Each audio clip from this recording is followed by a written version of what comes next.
ما علمتنا إنك أنت العليم الحكيم سبحانك لا فهم لنا إلا ما فهمتنا إنك أنت الجواد الكريم والرب زدني علما. أعوذ بالله من الشيطان الرجيم.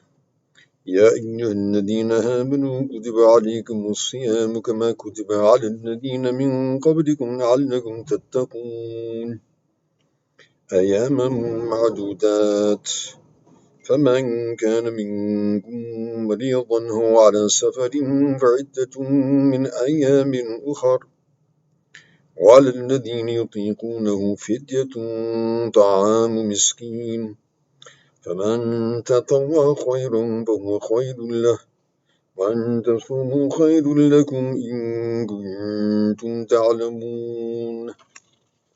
صدق الله مولانا العظيم. Alhamdulillah, after the discussion of qisas and also wasiyah, now one of the arkan of Islam, the institution of fasting, siyam, is now that discussion, and that the ahkam of siyam is now being presented by Allah subhanahu wa ta'ala. And Allah subhanahu wa ta'ala mentions something to this extent, that, oh, the people of Iman, and always when we hear this nida, Ya ayyuhal ladhina amanu, oh, you people of Iman, anything that comes after this is extremely important. Number one. Number two, obviously only the people of Iman will benefit from the directive that comes thereafter. So Allah subhanahu wa ta'ala calls to the people of Iman, Kutiba alaykum as-siyam kama kutiba ala alladhina min qablikum la'allakum tattaqun. That fasting has been made obligatory upon you. It has been kutiba alaykum, it has been prescribed, it has been ordered, it has been made obligatory upon you, just as it has been made obligatory on every ummah that has come previously. So just as Iman is a constant in Deen, Aqidah, it never changes. Belief in Allah, belief in all the articles of Iman, they never change. Similarly, the basic tenets of Deen also are statics. They don't change. Salat, Som, charity, these are things that have been prescribed in all of the previous religions. All of the prophets taught these basics. How they are actually performed, or the details of their performance or their execution, that developed as time progressed. And finally, with our Sharia, it came to its perfection. And ayam and ma'dudat, for a few days. 30 days in a year, out of 360 days, less than 10%. Right? So, a few days. فَمَنْ كَانَ مِنْكُمْ مَرِيضًا أَوْ عَلَى سَفَرٍ فَعِدَّةٌ مِنْ أَيَّامٍ أُخَرَ.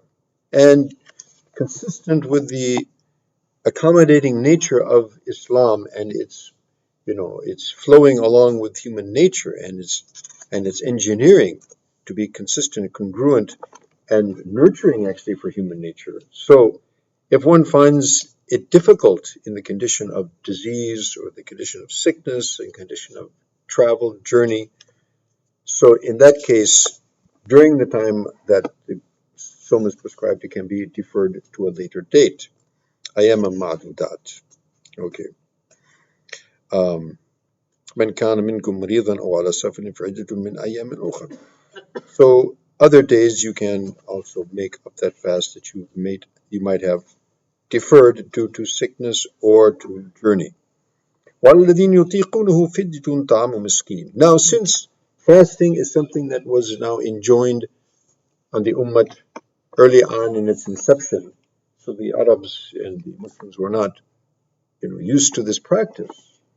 So some found it very difficult in the initial stages. So in the initial stages, people who had this type of difficulty, and they found it difficult to fast, so they were permitted to pay what we call fidya. They could actually, not fast and also pay what we call a fidya or a ransom, which was to feed a miskin. Ta'amu miskin. Okay, to feed one of the poor or the poverty-stricken. And if you will increase in charity and in good deeds and righteousness, then that's better for you.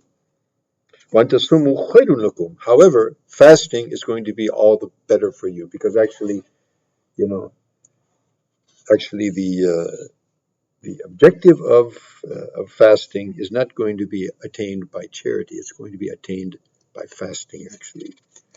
وَأَن تَصُومُوا خَيْرٌ لَكُمْ إِن كُنتُمْ تَعْلَمُونَ. If you could only understand. And why? So it takes us back to the beginning.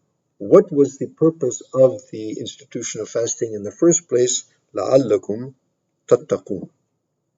So the whole idea and the whole objective of this whole process of fasting and controlling of ourselves is to develop in us the quality of taqwa.